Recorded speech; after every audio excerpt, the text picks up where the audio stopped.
விநாயகர் சதுர்த்தி முடிஞ்சு ஆல்மோஸ்ட் எல்லாரும் விநாயகர மறந்தே போயிருப்போம். ஆனா, இந்த வீதிக்கு விநாயகர் இப்ப தான் வராரு.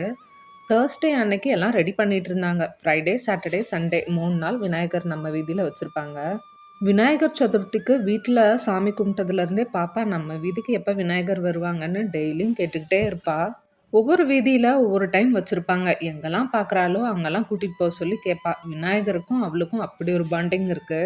ஓரளவுக்கு எல்லாம் ரெடி பண்ணிட்டு நைட்டு ஒரு 9:30 இருக்கும். விநாயகர மேளதாளத்தோட வரவேத்து உள்ள உட்கார வச்சு டெக்கரேஷன் வேலையெல்லாம் ஆரம்பிச்சுட்டாங்க. எல்லாம் வேடிக்கை பார்த்துட்டே அப்படியே டின்னருக்கு சப்பாத்தியும், பன்னீர் மசாலா செஞ்சு ரொம்ப நாள் ஆச்சு சாப்பிடணும் போல இருந்து. அதனால பன்னீர் வாங்கிட்டு வந்து பன்னீர் மசாலா செஞ்சுட்டேன். Paneer masala recipe already share பண்ணியிருப்பேன். தோன்ற மாரி ஒவ்வொரு டைம் ஒவ்வொரு மாரி செய்வேன். எப்படி பண்ணாலும் டேஸ்ட் சூப்பரா இருக்கும். கேப்சிகம், ஆனியன்லாம் தனியா வதக்கிட்டு, அதுக்கப்புறம் கடைசியா சேர்த்தா டேஸ்ட் சூப்பரா இருக்கும். ட்ரை பண்ணி பாருங்க.